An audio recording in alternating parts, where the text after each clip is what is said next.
analysis, exclusive insights, and have a little fun. When the game is on your mind and money's on the line, Godzilla Wins is your guide to picking winners.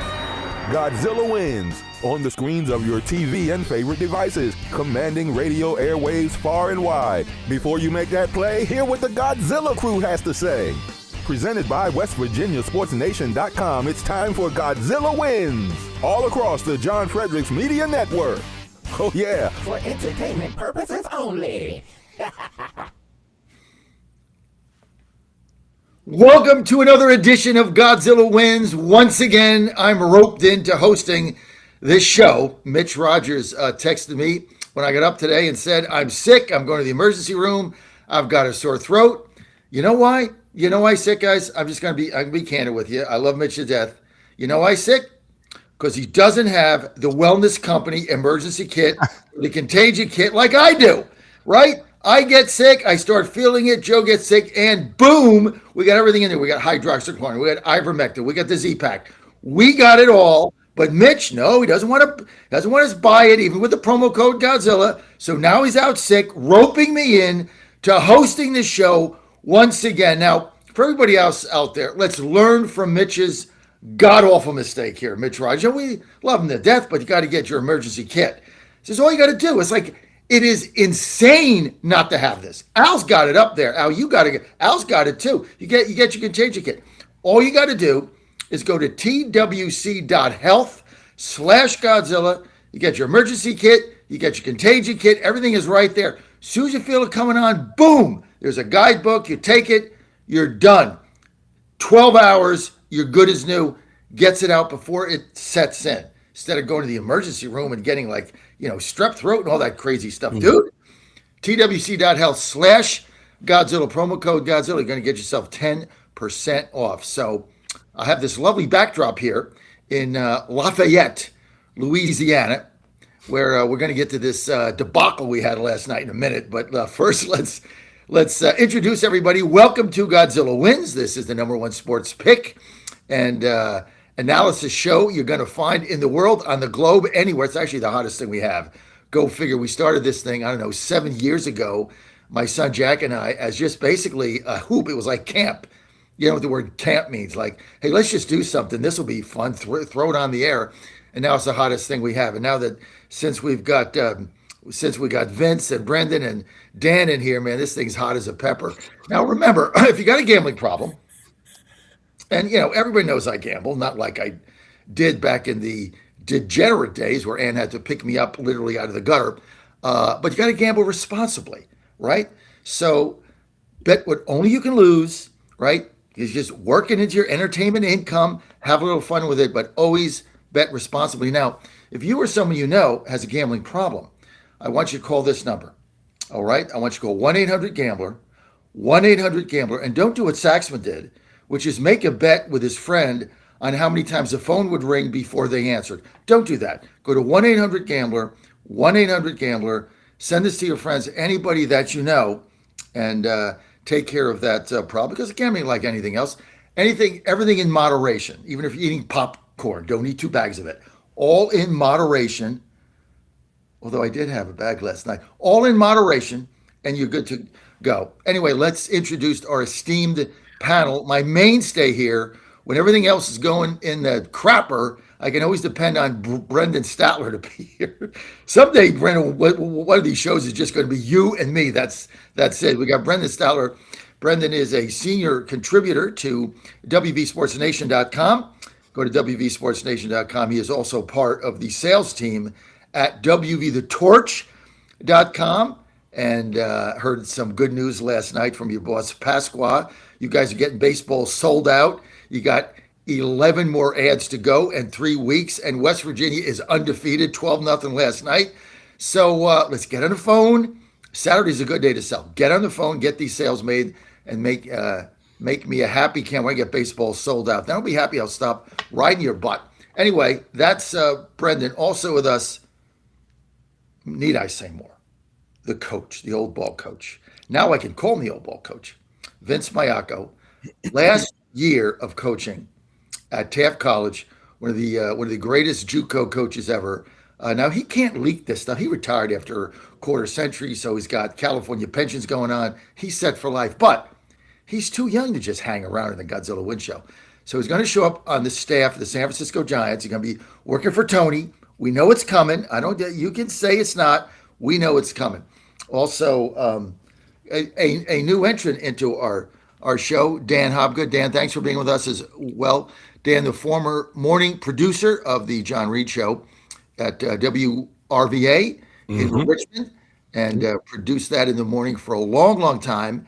And of course, we ran Reed off because we kicked his ass in the ratings. So he ran for lieutenant governor. But now he's the host of the Reed Revolution podcast, which when is that on, Dan? Monday through Friday, every day, every weekday at 10 a.m. All right. And how long it lasts just depends on how long John goes. So yeah. What do you want? Like Rumble? Like how do you find it? We're live on Facebook, X, and YouTube, and also available ex post facto subsequently on those platforms as well. And then we post clips to Facebook, X, and then everywhere you get your podcasts, Spotify. Excellent. So I gave you I gave you that's right. promo. John will be happy. So tell John I gave him a promo and he should be happy. Right. And I look forward to him guest hosting with me a lot this year as I got a lot going on. Got my election coming up and all that stuff. We're not going to go there right now. Go there a little bit later. But guys, welcome and thank you for joining us today. And this show, Godzilla Wins, is brought to you by WVSportsNation.com, WVSportsNation.com, the number one sports and information journal in West Virginia. If you have anything to do with West Virginia University, basketball, baseball, football, doesn't matter what it is, soccer, volleyball, women's soccer, rifle, rowing, wrestling, every single sport, all the Olympic sports we covered in depth. Mitch, one of the beat writers there. And so we got the women's team is rocking and rolling. The baseball team's undefeated. You want to go to WVSportsNation.com, WVSportsNation.com, and you're good there. And also sponsored by our network in West Virginia, the largest network in the state that does conservative talk and sports. And so you want to go to WVTheTorch.com. You can download our app there if you're in West Virginia, WVTheTorch.com, WVTheTorch.com. And if you want to advertise, just go to the site, John Fredericks Radio, send an email, and Brendan's be all over it because he needs to meet his numbers. So help the guy out, give him a lead so I can get off his butt. Anyway, it's good to have you guys with us today. Lots going on. Vince, I'm going to start with the Maryland meltdown. I start with that. Let's hear it. I just saw the final score. So it was a one run loss.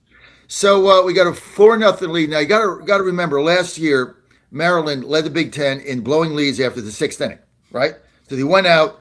They got all these guys from their bullpen, my son and Joe included, right? So they bolstered their bullpen. That was a number one need. They went out. They refurbished it. It's all new bullpen guys. Yay, right? So we got a 4-0 lead. Then they score, a run. It's 4-1. Then it's 4-3. They brought in Chris Cespedes in about the 6th inning. Lance pitched a great 5 innings.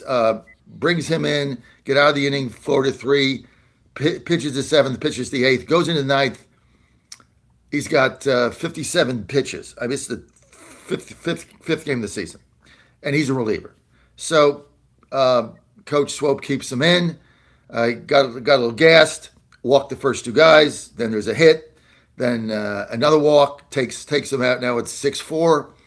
And bases were loaded, nobody out. Joe was warming up in the bullpen. We thought we'd see him. Normally he comes in with the bases loaded. They had 2 righties coming up, so he put in a righty, hit a guy 6-5, walked the guy 6-6, no outs. And then got another right-hander batter, brings in another right-hander, walks him. 7-6, walk. A punch to the gut, and this is it's kind of the same thing over again. So hindsight is 20/20, but you got a lot of relievers in there. Perhaps you made a different decision. But Vince, you've been in these games. You go to the 9th inning, you get a 6-3 lead on the road, and you blow it. But I'll say this: Raging Cajuns, no quit, Great stadium. They had like 6,000 people there for a non-com game on a Friday night. Place was packed. And I tell you what, it reminds me of when I went to Texas Christian University, and Joe came in with the bases loaded, and he's throwing his warm-up pitches, right? Every time he threw a warm-up pitch out of the zone, the place erupted. They were banging things. Well, they did the same thing here.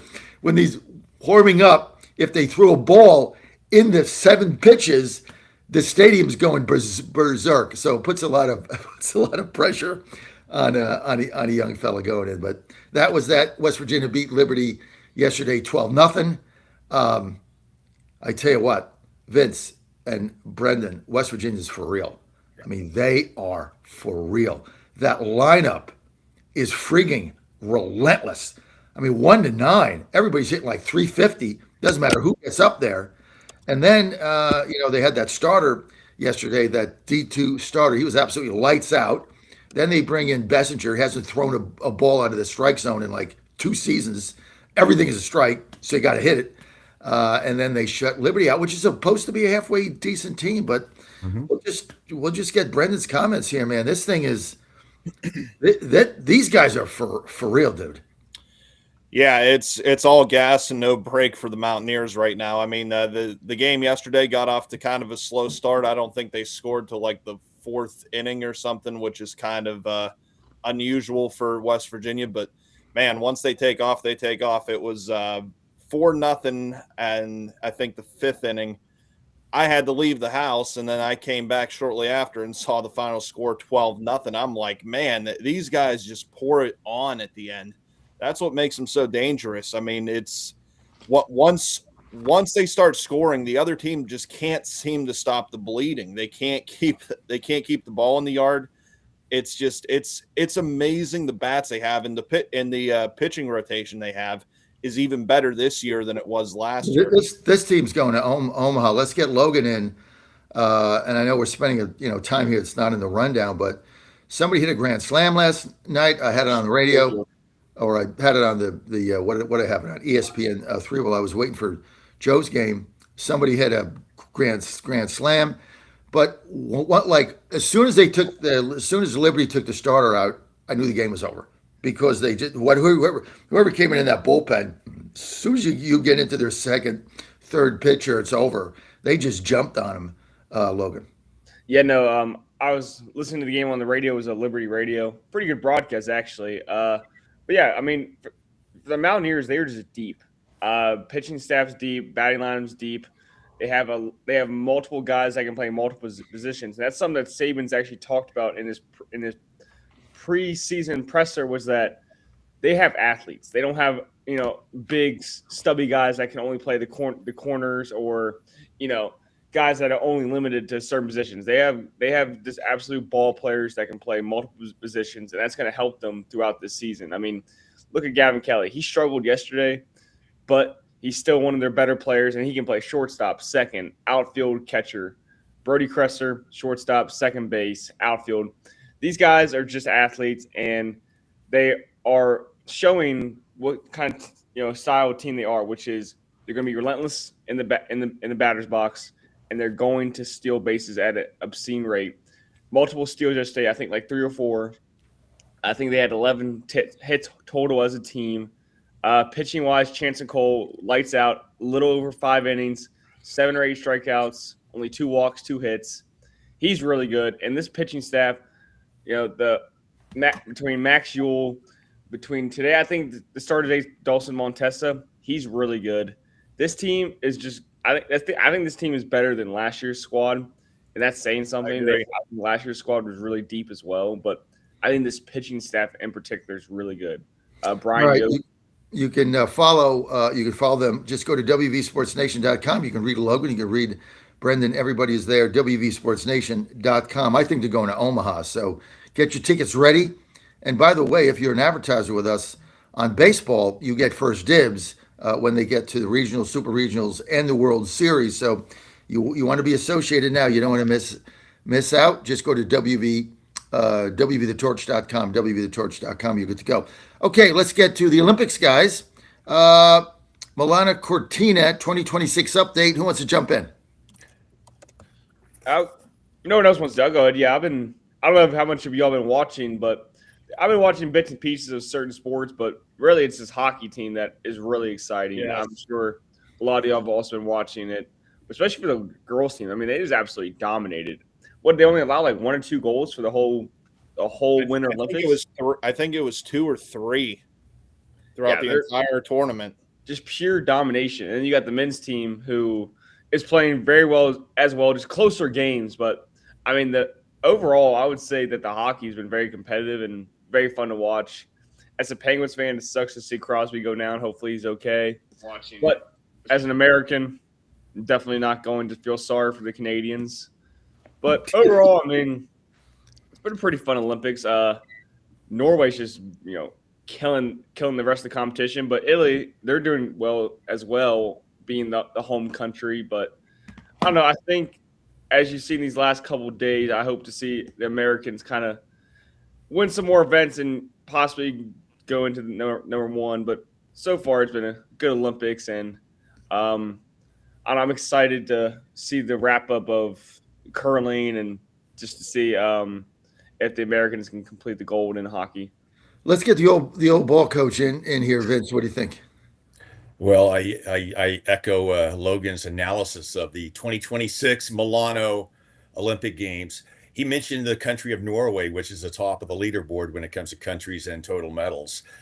Look no further than Johannes Kleibo, cross-country skier of Norway, already the most decorated Winter Olympian of all time. Has only him and Michael Phelps have won more gold medals. And when you're in the Michael Phelps category, you're in rare air, my friend, rare air. He's also, I believe today, the 50K mass start, which is the marathon of cross-country skiing. He's had mixed results in the past. Here I'm a baseball coach talking about cross-country skiing. Isn't it amazing, the wealth of knowledge I have? Thanks to Google.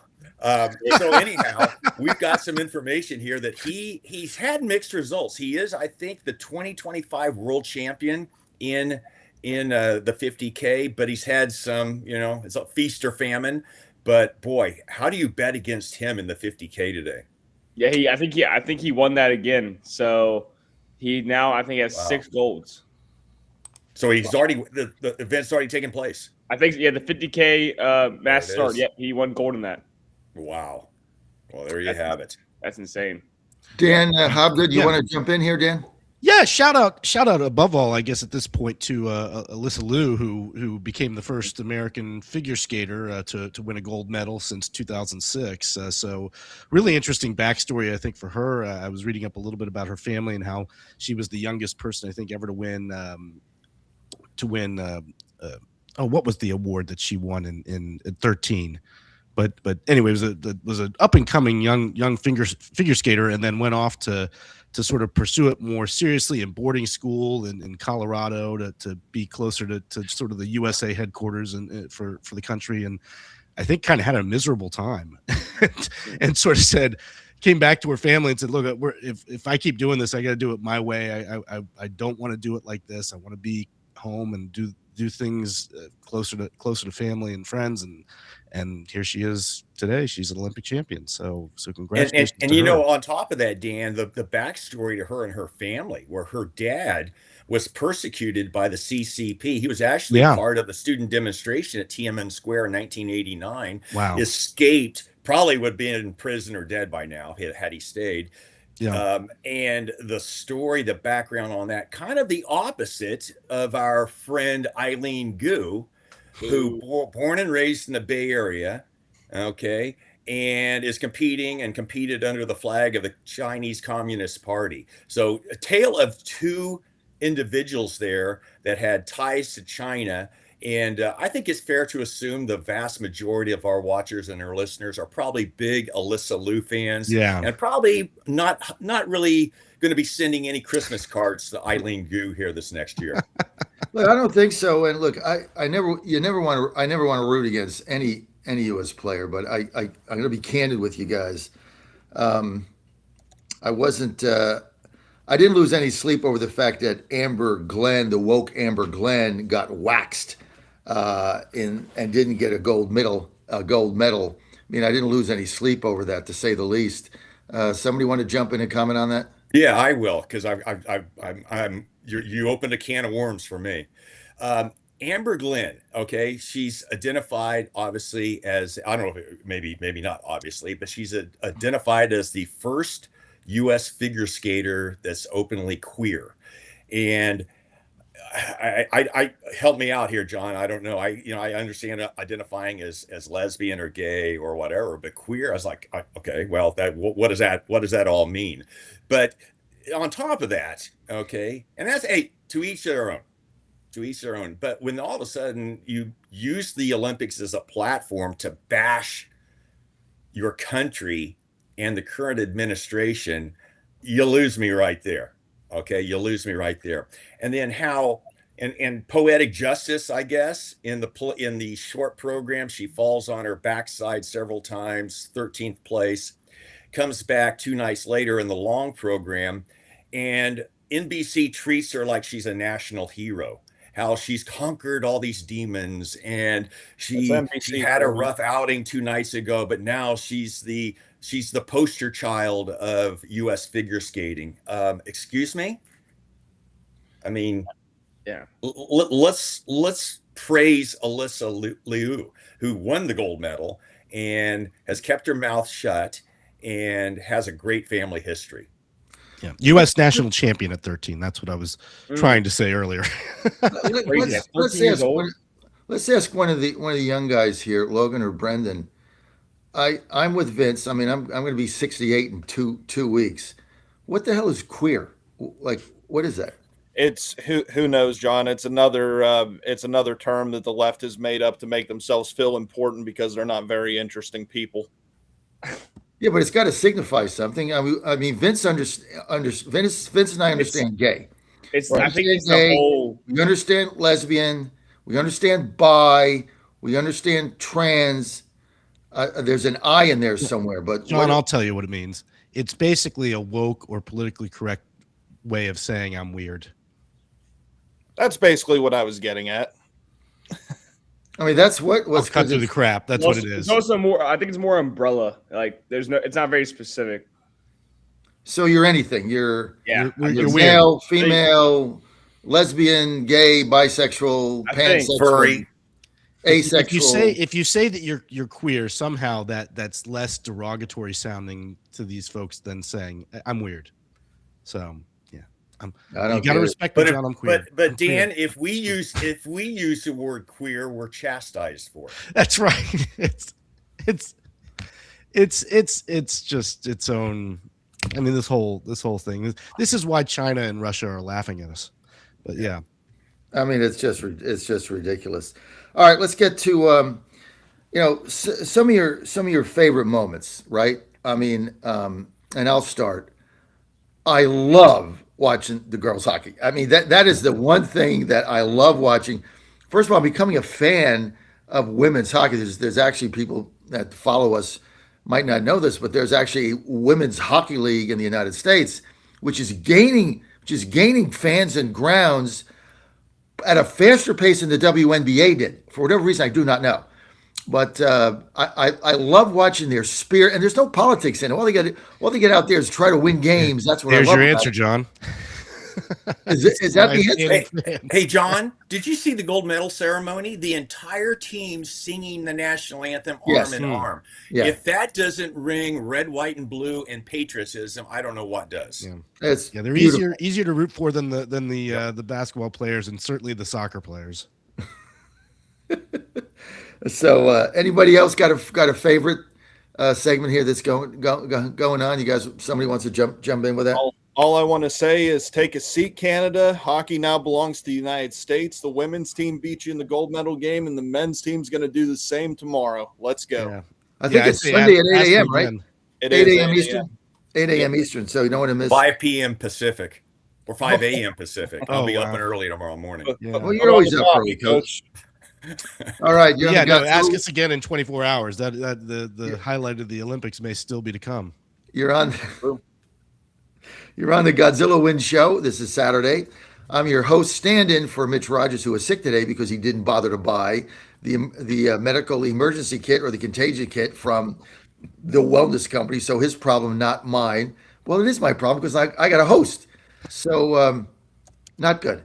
Anyway, with us, Dan Hobgood, one of our new panelists here. Dan is the host of the Read Revolution. Coach Vince Mayako, the retiring last season coach, 25 years, Taft Baseball College, one of the top JUCOs in the country in Bakersfield. Brendan Statler, writer, WVSportsNation.com, and part of our sales team at WV The Torch. And Logan Powell, senior contributor to WV Sports Nation. Of course, Logan and I doing the March 10th game on the radio for Maryland at West Virginia. So we're going to be Logan in the visitor's box, and you're going to be doing the color. I'll do the play-by-play. We're going to have a lot of guests coming in, and you want to tune in our network, not theirs. Oh, no, not ours. I'm competing with my own network. Like, that doesn't make any sense. Why am I doing this? That's on March 10th. Check it out. We're gonna be there live, and you can find it on our app. Can't find it on WV The Torch. That'll be carried by our flagship. So we got broadcasts going on all over the place. So my question, John, will Logan be wearing Maryland attire during that broadcast? No. Yeah. No. He knows better. No, I would never ask him that. Very Yeah. neutral. I will have I on think personally, I think that should be part of his contract if he's going to be employed by the Yeah, what do University you of Maryland. think about that, makes Logan? sense, so. Maybe you can put a hat on. I mean, when was the last time WVU even played Maryland? I mean, back 15 20 years ago. I mean, shoot, I was probably in damn near in diapers by the last time WVU was playing Maryland consistently. So it's like I don't even give a shit at this point. And Maryland also, John, Maryland is inferior to WVU for the most part. In baseball, yeah. I mean, baseball. and Baseball. football and basketball. Well, basketball. So every sport. The women's team, we both WVU and Maryland have two of the best women teams out there. So that's going to be interesting when we get in the tournament. By the way, we're going to have exclusive coverage of that tournament. Our beat writer, Trent Connor, is going to be there I think it's in Kansas State. He's going to be at the Big 12 tournament covering women's basketball for WVU. Also, Santana, our photographer, is going to be there. So, companies sending people out so we can bring you right there. We can bring you everything, WVTheTorch.com, and go to WVSportsNation.com. Okay, guys, let's get to the NBA All-Star Game. Get some reactions to that. We're going to bring in, first of all, game recap. The whole thing, like, I don't even understand it now. It's like 3-on-3, 2-on-7. Then they got young versus old and blue versus red. I don't know what the hell is going on with this. I can't figure it out. I just want an all-star game. Like, here's the West, here's the East. I mean, here's an all-star game. And let's bring in Al Green. Al's going to go on. Al, been with the company since we started. 15 years, Al. Thank you. Al is our producer here at Godzilla Wins, and he wanted to jump in because he's got something to say. He's got something to say about this whole NBA All-Star Game fiasco. Joining us now by he's not on video, Al Green. Al, what do you make of this whole thing? Okay, Al's not there. All right, let's get to Logan. He's Logan, silent. Can you hear me now? what do you think of this? There he is. He's there. I think I heard him. It's been a while since I've used a microphone, so I couldn't remember which button to push. Go ahead, Al. What do you make of this whole thing?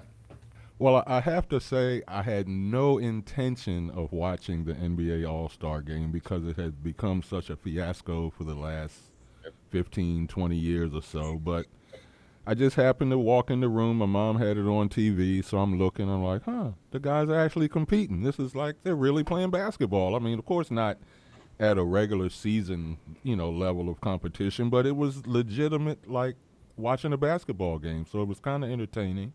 I'm hoping it was kind of a crazy format though, John, because they had three teams. It was like the old and the OGs, I guess, the old guys and the younger guys, and then the foreign guys.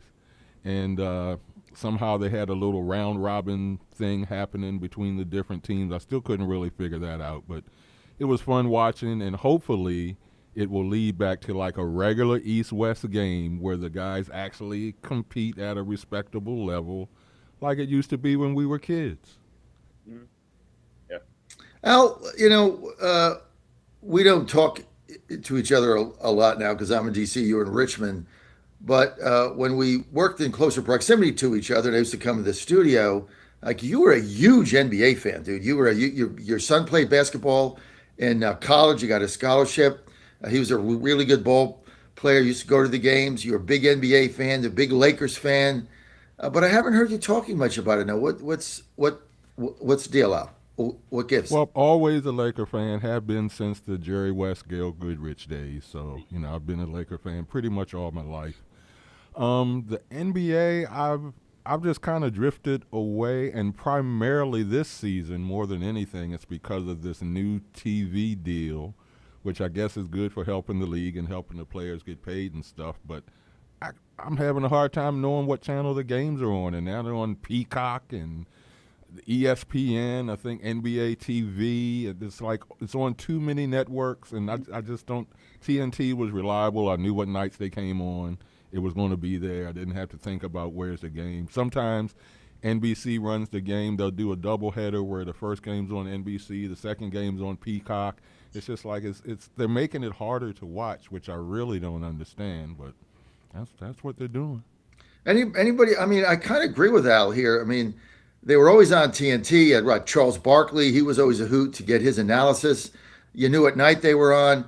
I think the other thing that really hurt the NBA, Vince, is they had those Christmas games that they were competing with nothing, and so Christmas Day, you open your presents and then you're in the kitchen or the living room and you put on the NBA games and it was like a big deal, right? Cleveland and Chicago or something, and to me, even though I'm not an NBA fan, we would always have it on and watch it. I don't bet NBA, so I didn't bet the games, but now that's gone because that's displaced by like 7 football games or something. Yeah. So I mean, where are they going with this, Vince? I don't know. And Al brings up a good point. And I don't want to go back, back when I was young, but I But look at the NBA. It's easy to go back and look at the NBA and look at Bird and Magic and the whole 80s. But I'm going to come closer to Logan and Brendan's demographic. It seemed like I look at the NBA now, pre-Kobe and post-Kobe. Am I onto something, Al? Yeah. I think so. Where Kobe and before Kobe and that whole 20-year period from Bird and Magic all the way up to Kobe and Shaq and obviously MJ and that whole group. The game is so much different now.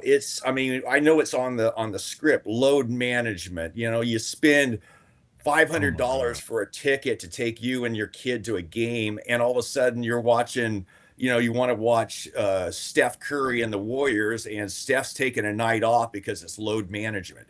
I mean, this whole thing has gotten crazy, and it's soured me on the NBA. And this is coming from prior to everything recently. I've been a big Golden State Warriors fan back when Rick Barry played. I mean, so I'm really dating myself. But I can guarantee you, and I think probably everybody here who are not Warrior fans will agree with me on this. When the Warriors were still, they were like at the top of the heap, and Kevin Durant leaves the Thunder, and they had something going on in OKC. He leaves the Thunder to join the Warriors. That had to sour a lot of people nationally. It really did. Very similar to what LeBron did when he took his talents to South Beach, right? So those whole things, I think, are a part of the equation on why the NBA has fallen off of the average sports fan radar. Well, I haven't watched an NBA. I was a Rockets fan forever. Grew up a Rockets fan. Loved my Rockets and was a Rockets fan. We used to go to the games. It was like we'd go to an Astro game and we'd plan it so the Rockets were at home so we could see both. Brought Jack there, brought our daughter there back in the day. But when they put that Black Lives Matter on the side of the court, I have not watched an NBA game since then. I'm done. I'm just not going to be. I watch and I do the show, and I've said this a million times. I watch athletics to get away from politics, which I am engulfed with 5 days a week, almost 24 hours a day. Go to bed, it's there. Get up at 4:15, boom, there it's there. I want to get away. I don't want to see a basketball game and see Black Lives Matter on both sides of the court, regardless of what it stood for. If they put MAGA on it, I'd be pissed because I just want to escape. And when these teams they get involved in politics, it pisses me off. I have not watched an NBA game since. Anybody can jump in. All right, if I jump in really quick. First of all, John, Yeah. I got to say it's I don't know what to think about this for you as a Capitals fan, that you have three guys on here who clearly root for the Penguins and are Pittsburgh guys. But I'm going to sound like a quintessential Pittsburgh fan here, I think. These guys will start nodding when I looked at the rundown for today's show and I said, the NBA All-Star game was last week? I had no idea. It's like, I'm like, NBA, what's that? Is that the new pipe fitters union downtown? I mean, I don't know what we're talking about because we don't really have basketball like that in Pittsburgh to root for. So yeah, I don't really follow the NBA and probably haven't in all candor since the end of prime or peak Jordan. I mean, it's been a long time for me since it was even relevant. Yeah, the last time I really paid attention to it was the days of LeBron James, Dwayne Wade, Chris Bosh, all in Miami. That was a fun era of basketball to watch. But, since then, once it got entrenched with politics, like you said, John, it completely turned me off to it because, like you said, we watch sports to escape. We don't want to be lectured while we're watching sports. So I've watched a couple games here and there since 2020, but not very many. Maybe the finals. That was it. I don't even watch the finals. And the other thing is, I gamble. You just can't bet an NBA game. I mean, No, you can't bet it. And if you do, and I haven't bet it in years, but if you do bet it, you tune it in with two minutes to go. It's about it. Better you consult the refs Never first. won an NBA bet. Never. Yeah. So Yeah. bet it. I don't know, Check to make sure how Tim Donaghy's rooting or betting on it. I know, right? And of course, with all the point shaving going on now, we're all going to get engaged with college basketball come, tournament next week, come the tournaments, come the dance. I mean, that's the one thing I do pay attention to. But Logan, let's get you in here. I mean, NBA, the All-Star game, like Dan said, he didn't even know they had one. I didn't either, to be honest. Now you juxtapose that to last year's NHL events where the national teams played each other. Oh my God. I watched every one of those games. I couldn't stop watching them. So that we say this every week, guys, but the NHL, I don't know, their management has figured this whole thing out. And I got NHL ticket to watch every game I want, but they have figured it out, Vince. Yeah, they have. They have. And, the one thing it does do too, and we talked a little bit about load management in the NBA. It allows the NHL with that 1 to 2 week window in the middle of their season to shut things down, with the exception of the players that are playing on their national teams. Right. It does allow the players that are not involved a little bit of a recharge the battery, and let's make a final push here to make the playoffs, play for seeding. And it's a nice lead into the finish of the season and ultimately the Stanley Cup playoffs. Logan, I hated it, and now I love it. So, I was against it before I was for it. I hated the 3-week break because I have nothing to bet because I bet hockey. But now I love it because I can't wait. This is what they did. They made you wait for your cup of coffee until 10 a.m. So by the time 10 a.m. comes, it's you really want that cup of coffee. I just want to get back on the ice, right? And I'm already looking at the first games who am I going to bet coming out of the box? So, maybe they give you a little, longing for something here, Logan.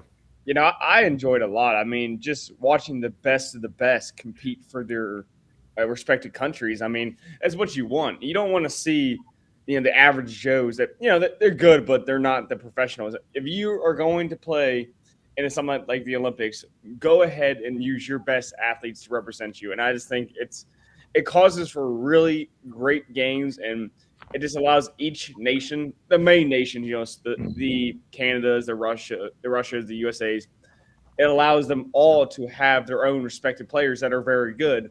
So everyone has a chance. Kind of like, not as much back in the day, but as the years have gone on for the Summer Olympics for basketball, other countries are starting to get really good, like Spain, Donic's and Jokic's country. Canada's also really good. These nations are starting to get better, and that's the same for hockey. It just allows for better competition. And while it is annoying that you don't have NHL for 3 weeks, it kind of has felt like forever. I randomly looked at ESPN the other day. It was like to look at the hockey scores. There's still none. I was like, there's still no games currently. No games. It does feel like Games. I don't know. And then it pisses me off that Sidney Crosby goes out and gets hurt. So he better be all right. I swear to God. Racco Gudis is one of the dirtiest players ever, probably even worse than Tom Wilson. That was a cheap hit. That's saying something. That was a cheap hit. Yeah, that was it. Especially, I don't know. Wait till we play Anaheim. They should go after him every chance next time we play Anaheim, if we play him again this year. Yeah, I don't know if you play him, but Al Green. I was thinking as we were talking, Al, maybe in the second half we should carry the Capitals in Philadelphia. We were going to carry the Penguins there, and Michael Coleman, our director of ops, said no. Nixed it. He said, dude, you can't run the Penguins in Philadelphia. You just can't do that. Like the station, like they will blow the tower up. Like you can't do it. But like, who cares about the Caps, Al? Why don't we just run the Caps in Philadelphia, Al? What do you think? Sounds like a plan to me. Al likes it. Well, I talked to Michael about it because we were all set to do Pittsburgh and Philadelphia, and Michael nixed it. So he said, no, we're not doing that. It might have guys, even some connection to his Eagles affiliation, so it might be some weird tie-in name.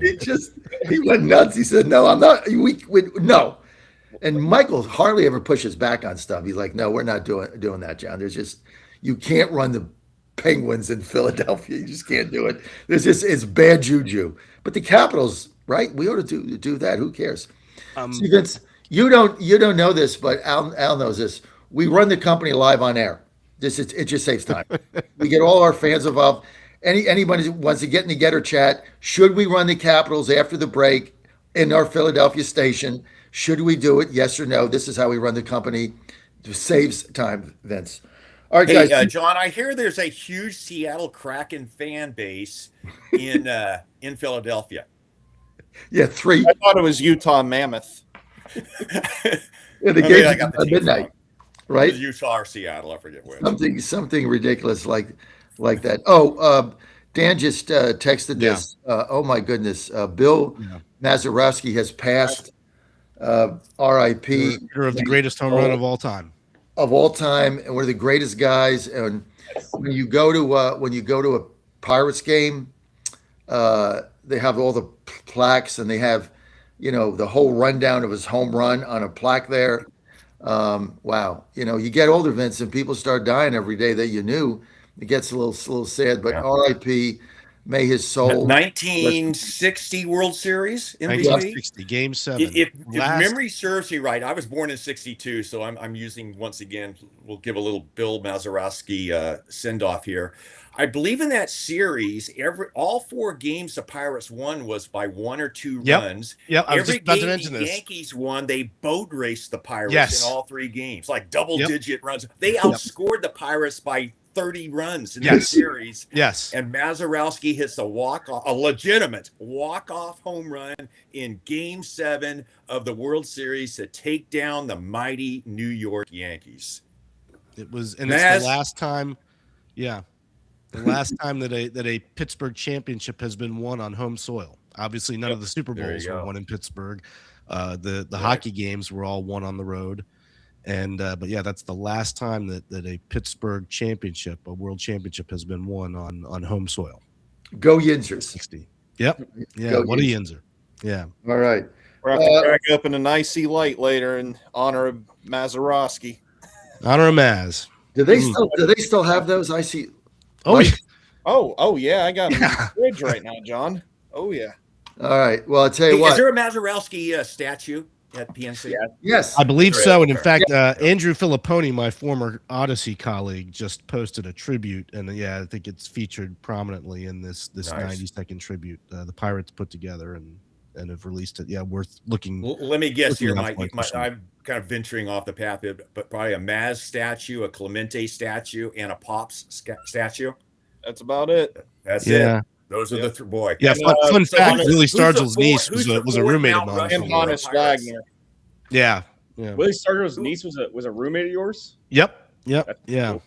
Yeah, and I was going to tell John with his Maryland bling there.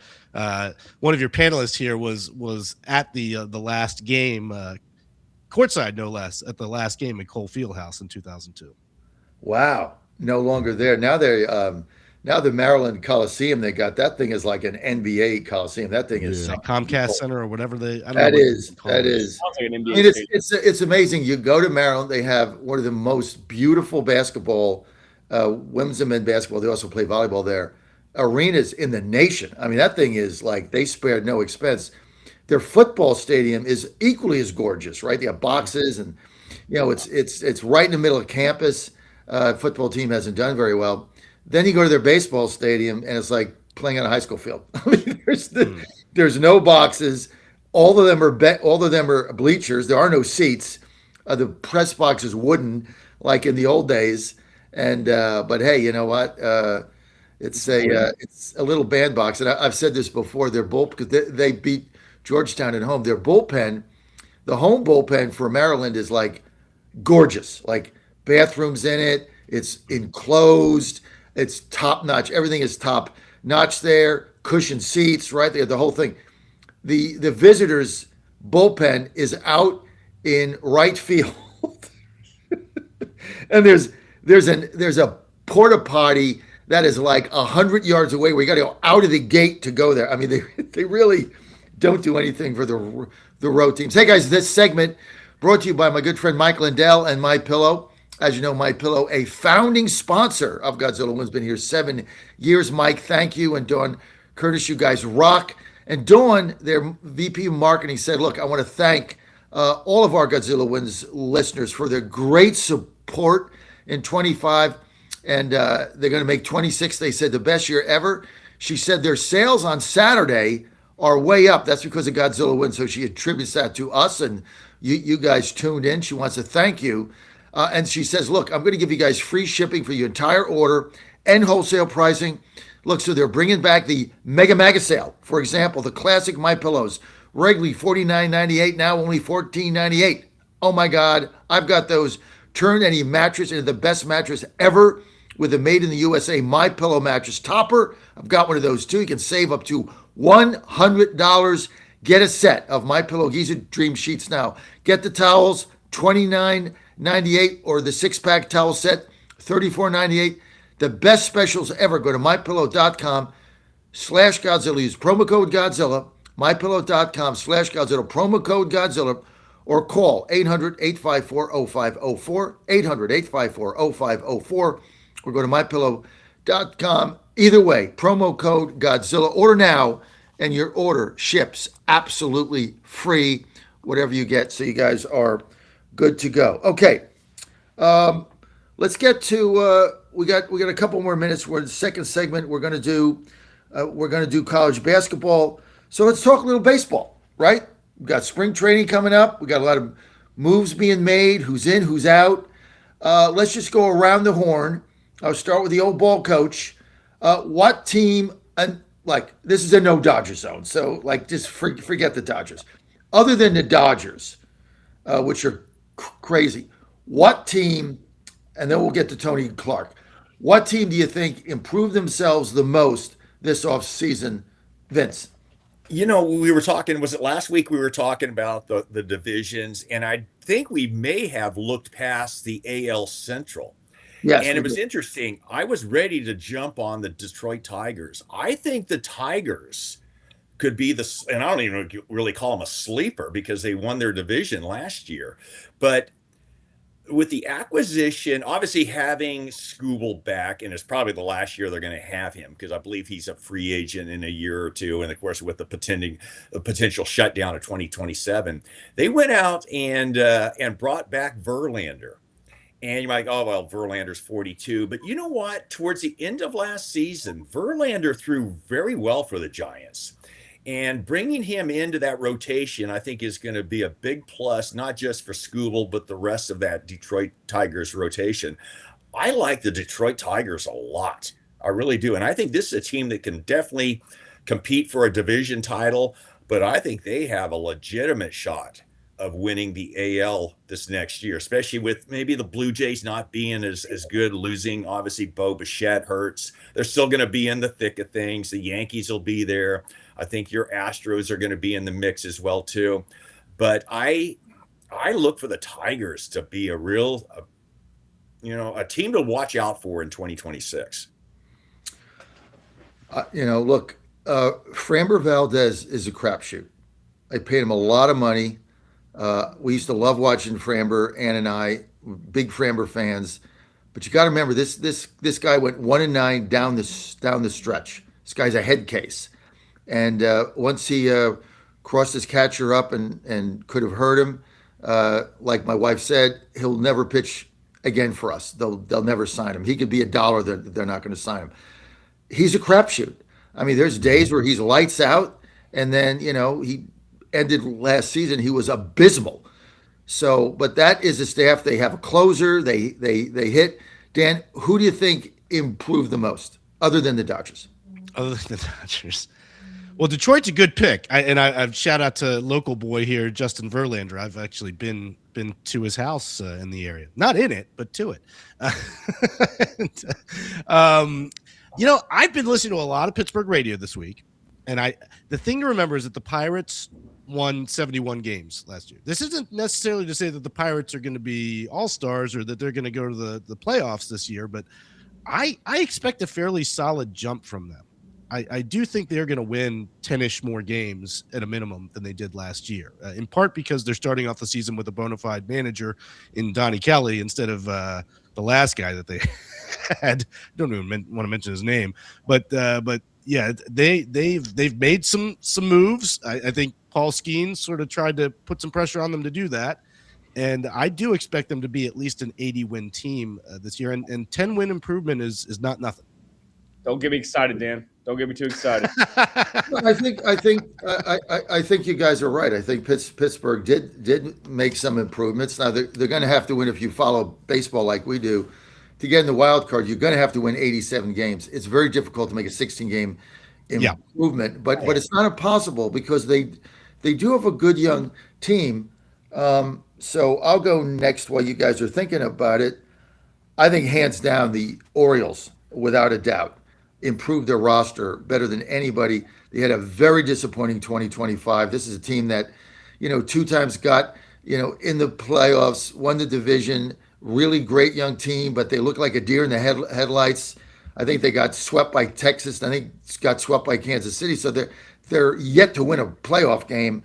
I think they went out and did something. They got Peter Alonso. They got Taylor Ward. They've bolstered their starting rotation with Dylan Cease and Shane Baez via trade. They re-signed Zach Eflin, and they added Ryan Helsley to the bullpen. Now, they play in the toughest division in baseball, no doubt, in the AL East, no question about it. But I would go with the Orioles, other than the Dodgers, have most improved team. Logan? Well, I guess kind of staying in the same realm. While they added absolutely no hitters whatsoever, the Boston Red Sox absolutely made their pitching staff elite, possibly the number 1 unit in baseball. They were able to get Ranger Suarez and Sonny Gray. So the fact that they have Garrett Crochet as their ace and then Ranger Suarez as their projected 3rd starter, and then also Johan Oviedo, which Pirates fans will remember him, very solid pitcher, a lot of upside.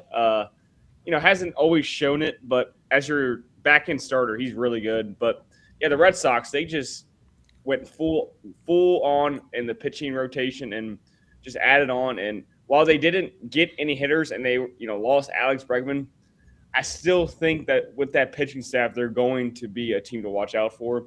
Tough division as always, but I mean, good pitching can take you anywhere. That's why I'm excited about the Pirates. I mean, you have bona fide studs in the pitching staff, and they were able to grab just enough hitters with Brandon Lowe and drawing up Marcell Ozuna. Yeah, So they actually could win some games. I mean, 16 game improvement's tough, but it's doable. Just because you have a guy that goes out there twice a week, that's basically going to win games, and that's Paul Skeens, and they really just need to sign him. Give him like half. It's gonna be tough. I mean, just give him a piece of the team. Give him like 20% of the team. Just sign the guy. Not just have the money. They just don't spend. It's well, just, because the model, we've talked about this. The model's upside down. That's why there will be no baseball in 2027. Let's go to Statler. Who improved the most? Not Dodgers, not Pittsburgh. I think the Chicago Cubs have improved the most. They signed Alex Bregman to a 5-year deal. They also added Edward Cabrera. They acquired him through a trade, so they added depth to their rotation. And the Cubs are always one of those teams that always seem to stay in it. They're kind of like the Brewers in a way. They always find a way to be in the conversation. So I think they're going to have a very good year. But also, I'm excited about my Pirates. I have never been excited this point about baseball season upcoming. They're finally making moves. I had to throw it in there, John, because I may never get to do it again. And Connor Griffin. Hey, John, I'm not going to be here the second hour. Can I say a couple words here? Of course. And to our Pirate friends here on this cast. Here's the thing. You had mentioned, Dan, if you're talking an 80-win team, we're talking about 500, right? Essentially. Yeah. 81 and 81 would be 500. If the Pirates are at 500 on September 1st, they have a legitimate shot, because if you can hover around that 500 mark and find a way, as John mentioned, 85, 86, 87 wins, now you're a wild card team. And we all know the way the playoffs are structured, if you can finish strong in September and squeak into the playoffs, you have as legitimate a shot of winning it as anybody. And they have great pitching. Yes, they do. And who would want to face in round one the Pittsburgh Pirates? Nobody. And look, remember how I'm going to say his name now. Remember how many games under 500 they were before Don Kelly took over under Derek Shelton. I mean, they dug themselves a hole last year and still ended up. Hell of a job last year. Yeah, he did. Leyland protege. Yeah. All right. Well, the teams that went backwards, in my opinion, but I don't say that in a bad way. If you're going to do a rebuild, I've always said this. This is what the Astros is. Do a friggin' rebuild. That's what the Twins did. It's fire sale. Washington decided to do a rebuild. They're doing it. They got rid of their ace. The Cardinals, they traded everybody away. They're doing a rebuild. If you're going to do a rebuild, do a damn rebuild. Washington, Minnesota, and the Cardinals have done it the right way. So the fans have to suffer. But look, Astro fan, 3 straight seasons, over 105 losses, 1 year, 112. It's painful. It's painful, but it will pass. And then you'll have something. Okay, want to thank Vince, the old ball coach, for being with us. We're going to go to the second half. We're going to be talking. We got a lot to talk about in the second half. College basketball coming up. Plus, you want to weigh in, 888-480-JOHN. We're going to bring Al in, too. I like Al on the phone. It's kind of neat. Al, you might have worked your way in now. You have to be part of this rundown. And we're going to be back on Godzilla Wins. Don't go away. Quick word from our sponsors.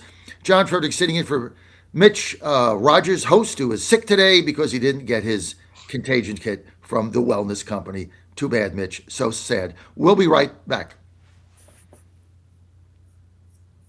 West Virginia Sports Nation gives you a top-of-the-mountain view of the Mountaineer sports landscape. See what's happening in all the sports, far beyond football, basketball, and baseball. Gymnastics, track and field, rowing, swimming and diving, golf, volleyball, tennis. More sports, more stories. If the Mountaineers play the game, WVSportsNation.com has it covered. Up-to-date and insightful articles written by Mountaineers for Mountaineers Nation. WVSportsNation.com. WVSportsNation.com. WVSportsNation.com. The best part about waking up in the morning is a great cup of coffee, and I get this every day with my 1775 coffee. It's rich, it's bold, best tasting coffee I've ever had. single origin, farmed in Bolivia, 7,000 feet. It's always fresh, roasted daily. This is the best coffee you're ever going to get. Go to 1775coffee.com, 1775coffee.com. Promo code Godzilla, 10% off. It's going to make your day every day.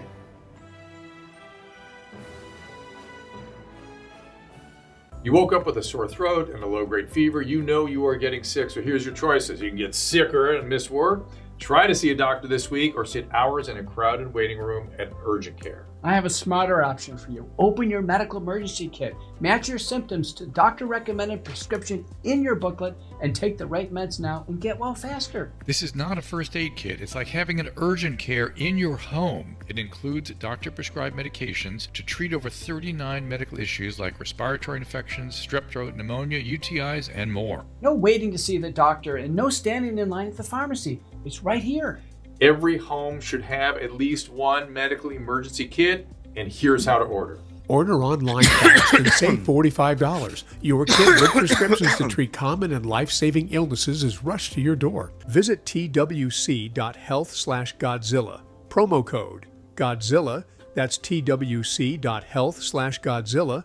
Promo code Godzilla.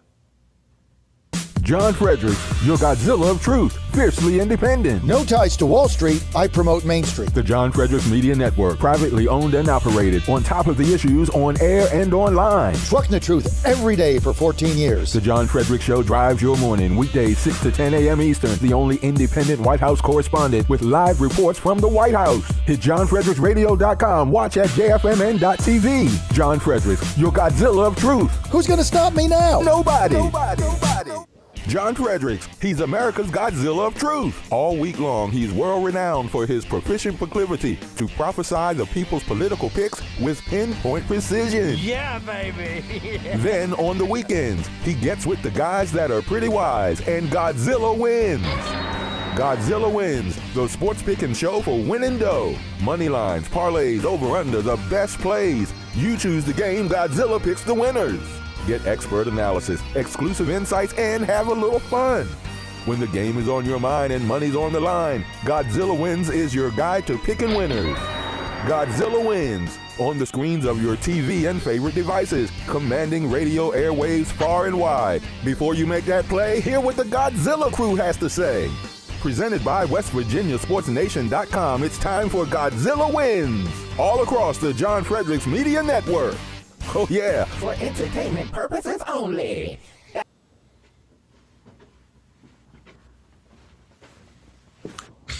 Great to have you back. We are on round 2 of Godzilla Wins. Thank you for being with us today. As always, want to join our slim down panel a little bit. I'm John Fredericks, sitting in for Mitch Rogers, who couldn't make it today because he's sick, because he didn't get his wellness company kit. Mitch, come on, man. Smarten up. Dan Hopgood is with us. The morning producer of the Read Revolution, also a Yinzer, and the show, of course, dominated by Penguins, Steelers, and Pirates fans. Except me, I'm an Astro fan, and Vince, I think he was for the Giants. So sad. Who cares? Let's get to also Brendan Statler's with us, senior contributor, WVSportsNation.com, and also part of the sales team at WV The Torch. Go to WVTheTorch.com. You're going to get all your West Virginia opportunities there. We're the flagship there, and go to WVSportsNation.com for all your writing, along with Logan Powell, one of our beat writers, and also a senior contributor at WVSportsNation.com. That's WVSportsNation.com. Well, guys, we talked about baseball. I've got to get in now to college basketball because that time, yeah, it's February 21st. What that means in college basketball, women's and men's, and college basketball women's has been not the same as the men's, obviously, but it's gaining a lot of fan base. Obviously, we all know why, from our great friend in Iowa, who basically turned that whole thing around, and everybody's coach that everybody hates at Louisiana State University. So, but we got the tournaments coming up, then we got the dance coming up, we got March Madness coming up, and it doesn't look like the WVU men's team is going anywhere, guys. I don't think they had a bad season. No, they didn't have a bad season, and I like their coach from North Texas. I know there's a lot of heat been put on him. What they need right now is stability. With the whole Huggy Bear debacle, and then what happened with their former coach, who I'm never going to say his name again. The guy's in Indiana. He screwed us. Screw him.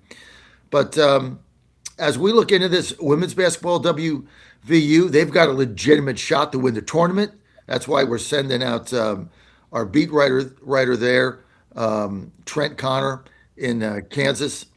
But it's wide open. The college basketball right now is wide open.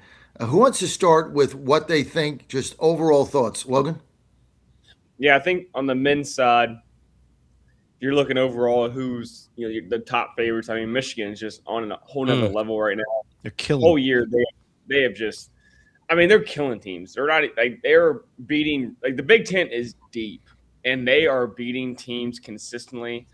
I mean, UCLA is a really good, solid team in the Big Ten, and Michigan just beat them by 30. And UCLA is nothing to slouch about. But overall, I mean, you got really good teams like Duke. Duke's always in it, and they're going to be in it again this year. They have a really good team overall. Arizona from the Big 12, they are stacked from their entire starting five is legit. And Kansas, Darian Peterson never wants to play basketball for him. However, they still have managed to have a really good season and bounce back from early deficits. I mean, early in the year they lost to WVU, and so they've been able to bounce back from a scratchy start to now being a top team. They're currently at 20-6. But if you're looking at WVU's perspective, there's still a chance. There's still a path for them to get in. However, they need to make a deep run in the Big 12 championship. I don't see it happening. They've struggled on the road, and I just think overall they're not a bad team. It's kind of funny enough, kind of like Darren DeVries at Indiana. Indiana's kind of had a up and down year as well. Both teams ain't bad. They haven't done enough to get over that edge in their respective conferences, and both are really good conferences. The Big 10 and the Big 12 are elite top. I'm pretty sure the Big 12 is going to have 7 or 8 teams in the Big Dance. So it's just really deep. And look at a team. I mean, I know I'm bouncing between a lot of different teams here, but UConn, really good team. They just lost to Creighton, and Creighton who's usually a pretty good squad as well. McDermott, always runs a good program. They have not been good at all this year, and UConn gave up 91 points, lost by 7. Right. Well, listen, it's you got some really dominant teams, and you got some sleepers in here. I'm gonna tell you one team that I'm gonna be. There's a couple teams I'm gonna be watching, but the number one team that you don't want to play is Iowa State. They're 23-3. They're playing great basketball. They're likely to win the Big 12 tournament. I believe they'll be one of the top seeds, and they deserve more attention. They got 2 really bigs in there that are tough. It's tough to get them out of that paint. They got some shooters. So I think Iowa State, one of the best stories in the country. This is why I was excited about this segment. We got a couple cool mid-majors here. Remember, the thing about the dance is when you get these teams that nobody heard of. I'm a Fairleigh Dickinson alumni, right? I mean, was it 2 seasons ago where we end up in the Elite Eight or something? Nobody saw that coming. And of course, everybody remembers some of the biggest upsets in college basketball. But St. Louis, 25-2, they're one of the best stories in the country. They lead their Atlantic 10 conference 13-1. So they're exciting. Also, another great mid-major, Miami of Ohio, Redhawks, 27-0. The only undefeated team in the country, 14-0 in the MAC. So this is why when you get to these conference championships and you get to the dance, this is why college basketball, the March Madness, is so much fun. And I do bet on it. It's so much fun because you never really know, right? We all remember Virginia getting knocked out in the first round a couple seasons back. You never know what's going to happen.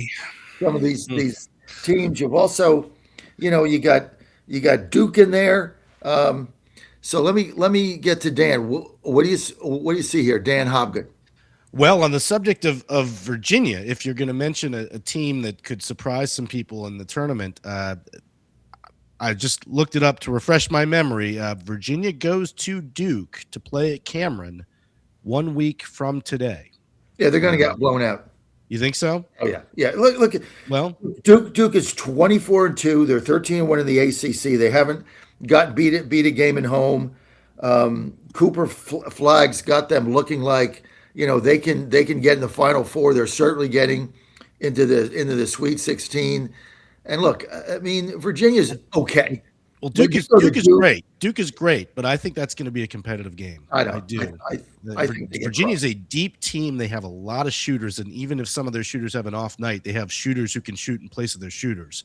If the weakness, if they've had any weakness, it's been defensively, but they have some shot blockers who are amazing. I mean, they could be the 2 seed in the ACC for the ACC tournament, and I think they're a team. I love Tony Bennett to death, but I think that the style that first year coach Ryan Odom, who's come from VCU, was at Utah, and then of course speaking of the Virginia upset, was at UMBC back in 18 when that happened. I think his style of play is going to make Virginia more formidable in the tournament come March time. All right, they're going to win a couple games. You want to weigh in, Statler? Yeah, I mean, there's a lot of good teams to watch when we're looking from the Big 12 perspective, especially. Arizona has been unreal this year, and hot on their heels is Houston, and you mentioned Iowa State. Those are the top 3, John.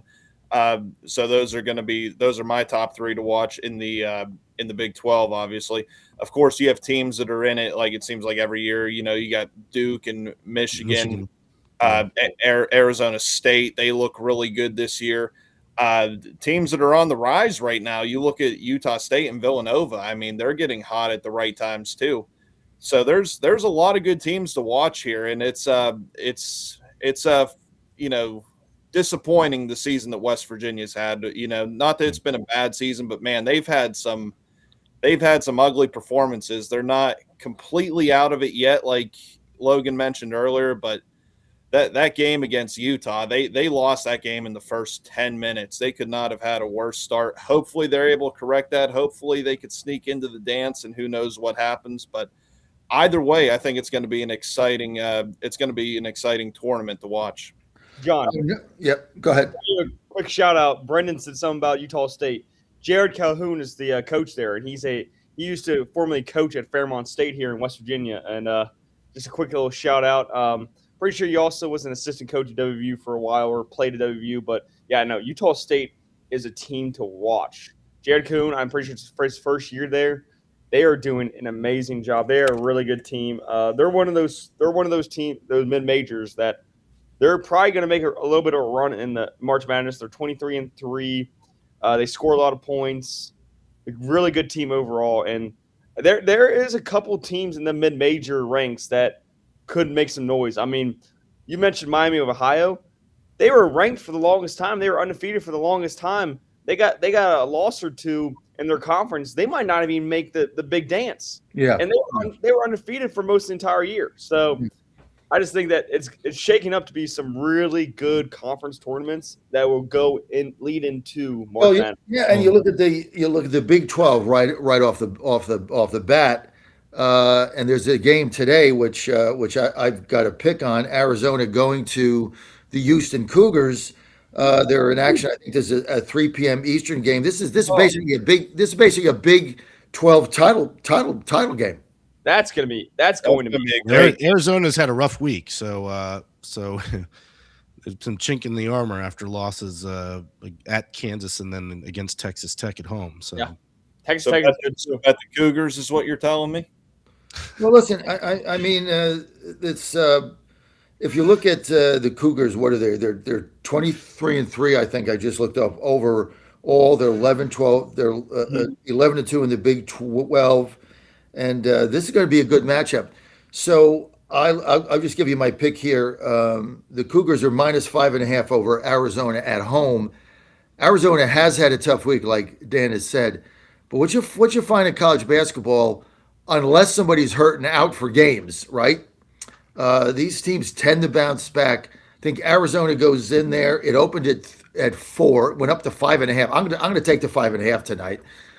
With it's at 3 p.m. Eastern. I love Arizona here. Bounce back game.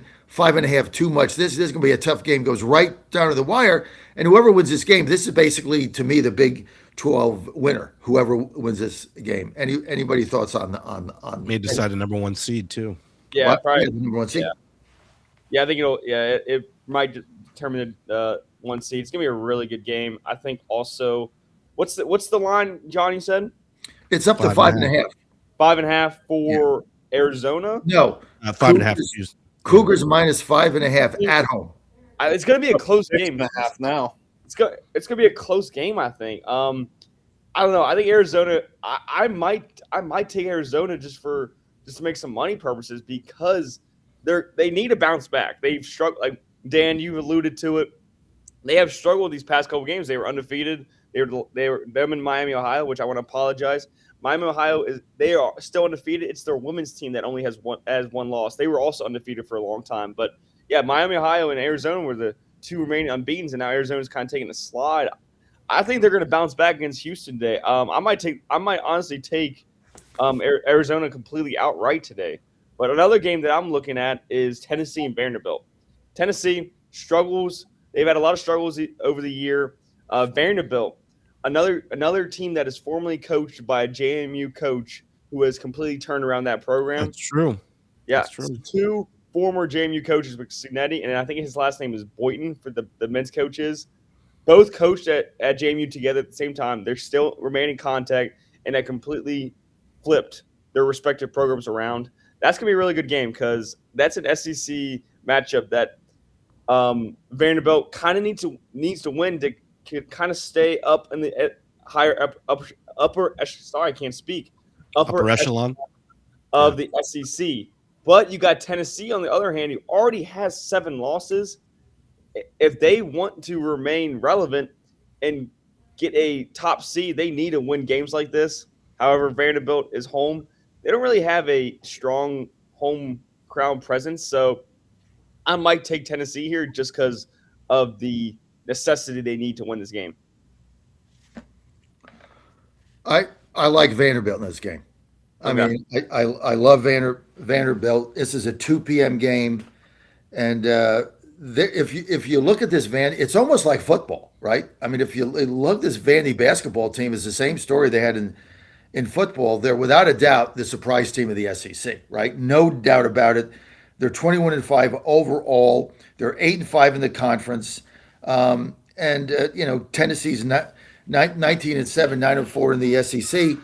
So this is a meaningful game. Has seeding implications. But these games, this is why I'm taking Vandy here. These road teams that come in and they install these home favorites, and they're rivalry tough games. I mean, this game's another one that's going right down to the wire here. So I like Vandy in this game again. 2 p.m. Eastern. Anybody got anything else they like that jumped out on them today? How about the Duke Blue Devils against Michigan Wolverines? Duke plus 2.5. I think that's going to be a very close game today. That's set for a 6:30 tip-off. This day is loaded. That's a great game. Holy shit! This great game. What a Saturday! What an absolute cinema Saturday impact, y'all. Yeah, no one's gonna. There's so many good games on today. You're not gonna leave your couch. I know, right? I gotta see this other game. What's you know what the lines are for that game, Brennan? Duke plus 2.5. That's pretty good odds for Michigan. I mean, it's pretty hard to think. John may be able to appreciate this, and I'll be at a Richmond Forum event tonight with Joe Manchin, Andrew Yang, and that crazy guy, the guy from Michigan. I keep forgetting his name, the independent guy, about the failure of the 2-party system. So John Reed and I are going to that tonight. So I'm going to miss this game. But you guys are nuts. I mean, you can't. I'm telling you guys. You can't do this seven days a week. You're going to burn out. I'm just giving you my advice. Yeah. You cannot do this. I mean, you guys are spending Saturday night at some conference with who? Andrew Yang? Two-party system. My aunt and guys uncle are- invited us. So, You were sick people. That's what you are. You're sick people. Man, well, there John is would have no joined way- us on the sportscast today, but he was too busy chewing broken glass. You know, Oh, John, my not exactly a sports guy. God. But Oh, somehow God. has this odd fascination with the Olympics for somebody who's not into sports at all. But yeah. Well, I know that John Reed's not in the sports, but Yeah. look, Vandy is minus 3.5 right now. I think that's going to go up. So this is the second game I like. Couple injuries. Tennessee is without J.P. Estrella and Cade Phillips, who's out for the season. Estrella hurt his foot. Vandy, I just saw, does not have Frankie Collins, although Duke Miles is probable after missing one game with a knee injury. And then we just heard Tyler. This is the thing about everything that comes out when you try to bet a game. Now we find out that Tyler Tanner, their leading scorer, is sick. So he's probable, but he's sick because he didn't get the contagion kit either. Duh. He should have that too. He's sick. So even if he plays, is fatigue going to set in? Because you know what happens when you have the flu. Now they got to pump all those fluids in you. But look, I'm going to bet. I got two best bets today in college basketball: Vandy minus 3.5, Arizona plus 5.5. Those are my two bets that I like. And you've got another great game tonight, Logan. Iowa State versus the Mormons. Yeah, I'm looking at the odds right now for that game. 10:30 start time. Going to be a really good game. It looks like BYU is the underdog of plus 3.5. They lost Richie Saunders, who was like their absolute sniper from deep, and he's been there for a couple of years. Really good. Really unfortunate they lost him because they haven't completely slid, but they definitely are struggling without him. However, they have AJ DeBonsa, who is an absolute dog. Their coach, who let me figure out his name. I can't think of his name at the moment. Kevin Young. Kevin Young. He is a former NBA offensive coach. He's getting AJ DeBonsa in these like almost NBA style ISO sets, and he's just going to work in the mid post. Him or Darian Peterson's going to be the number one pick, which will be good for the Big 12 because they'll have probably the two top picks in the NBA draft coming up. But for tonight's purposes, Iowa State at minus 3.5. Pretty sure it's at BYU. I think I'm going to go with the odds. I think I'm going to go with the minus 3.5 for Iowa State, the favorites. I just think that they are deeper, and I think they're going to be able to kind of have more options to guard AJ DeBonsa because they have a lot of length. They have a lot of lengthy wings. So I think I'm going to take Iowa State in that matchup tonight. Look, BYU though always tough at home. Always tough at home. Good crowd. Always tough at home. Always going to be packed. But you guys were mentioned right. Who's on the bubble? All right, let's go through what I think are the bubble teams. And I'm going to start with the last four that right as of today I think they make it, but they're barely holding on. University of Central Florida on the bubble, got to basically win out. Everybody's talking about how great UCLA was. They cooled off. This is a team that also might not make it into the tournament. As good as they started out, they're on the bubble. New Mexico. It's my son's favorite basketball team because he always wins money on them for some reason. This is Jack. I have no idea why.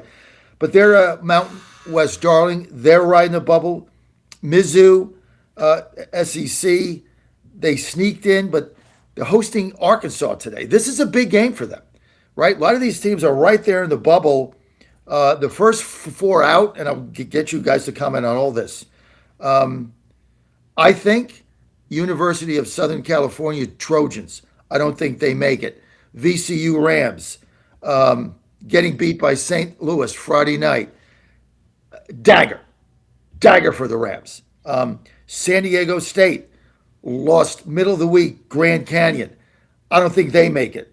Texas Christian, another Big 12 team. Great players, don't win big games. I don't think they make it. So you look at some really good teams here, guys, going in this dance. I got some, told you 4 I think are going to sneak in, 4 that I don't think are going to make it.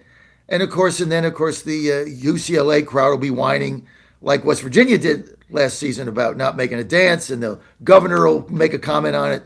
So we got all that going. Anybody want to jump in here?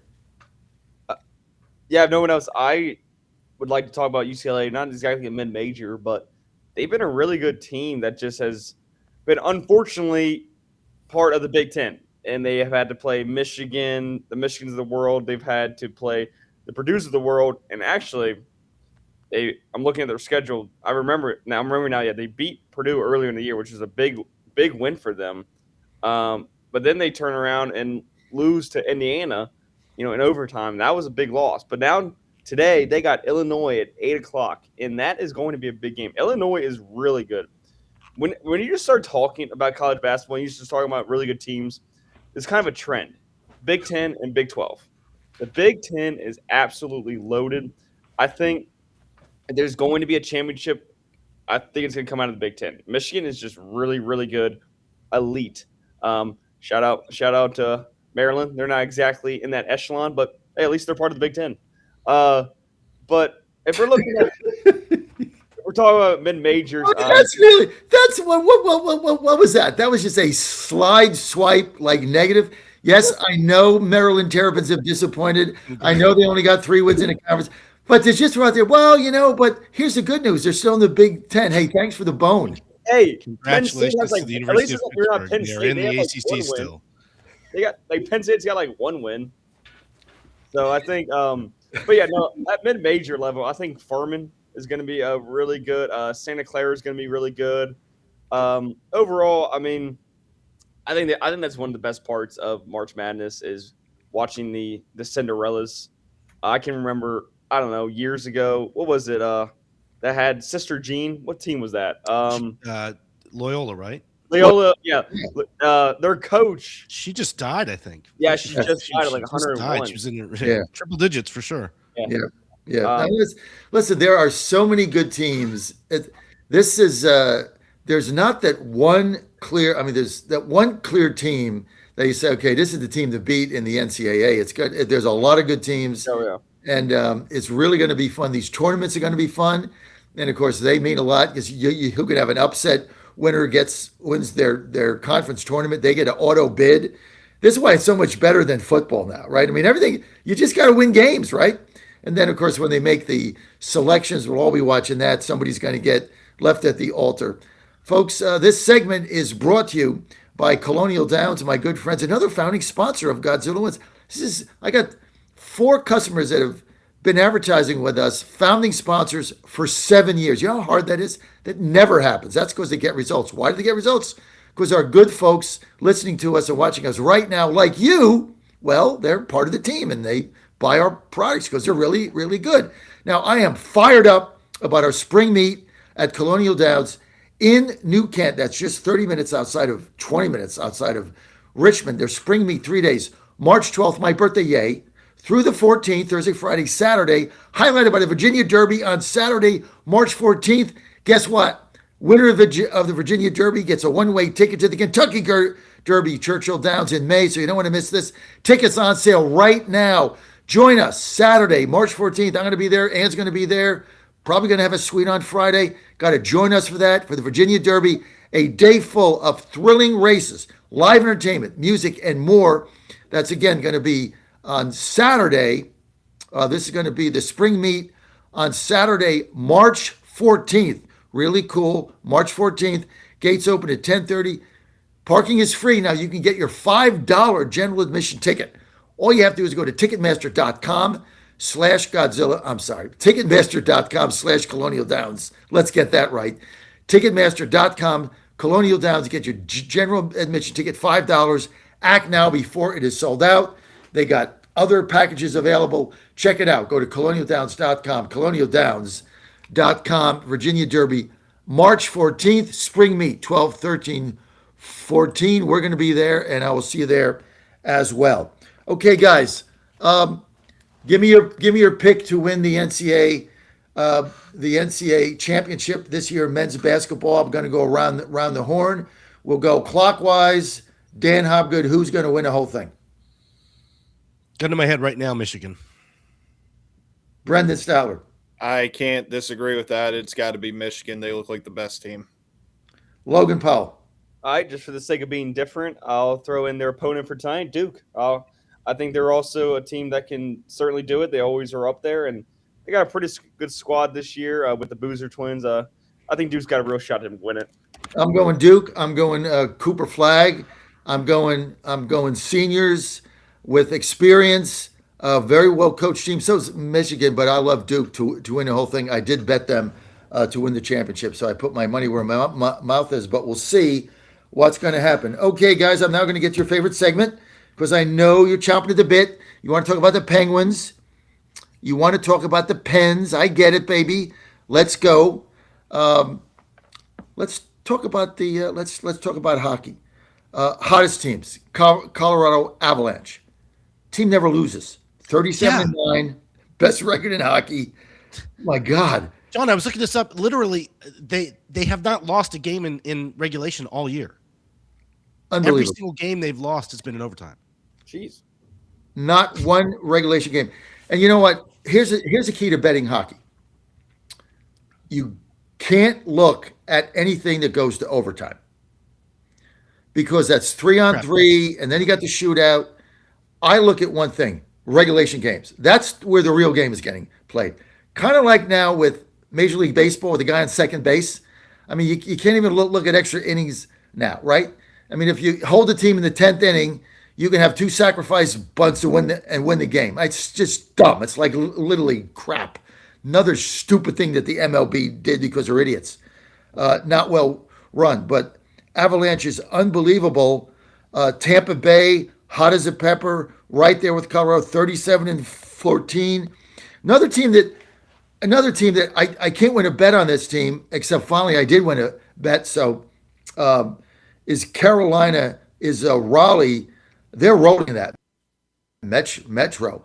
And you go to a home game there, I think they call them, what do they call them, Maniacs or something, right? Caniacs. That place rocks. Minnesota Wild has been tough. Dallas has been. We're going the second half. You know, teams get a rest. What do you see? Let's start with Logan. Yeah, I'm what you call a hockey casual to the absolute highest degree. I don't watch a whole lot of hockey, but I do enjoy watching it on the side. But just watching the few games I have and keeping up with stats and records, the Avalanche, they're just insane. Like 37-9. However, their last 10 they've been 4-5, so they're kind of been taking a recent slide, and they're still having that type of a season. The fact that they've lost over half their games in the last 10 days compared to the whole season is just insane. They have to be the heavy favorite to win the Stanley Cup this year. But I mean, the Lightning, it's cool to see them back, on the top of the top. I think they recently kind of slid the past couple of years, and now they're back to being really good. I got family down in Tampa, so they're huge Lightning fans. It's kind of interesting. I went down there one time, and you got the Buccaneers, and it is a hotter climate, and they love their Lightning. But yeah, Florida for hockey in between. Yeah, the Florida Panthers. I mean, look, they're gonna be relevant. The two big stories of the season, and you guys are gonna love my second one, but the two big stories right now in a hockey season, without a doubt, Buffalo Sabres and Pittsburgh Penguins. There's no question about it. The Sabres 32-19. It's like I would say they're finally relevant again, and they're giving the Buffalo fans something to root for. They've been bad for so long. They're the surprise team. Penguins, okay. Nobody saw this coming, right? Not really. Nobody saw Sidney Crosby still has gas. Hope he's going to be okay in his tank. Nobody saw this coming. 29-15. They're playing better than when they were better. So, and this is a dangerous team. There's a couple of dangerous teams going into the playoffs. Let me just tell you who are dangerous, right? Penguins are dangerous. You say dangerous team going in the playoffs with Sidney, with that experience they got.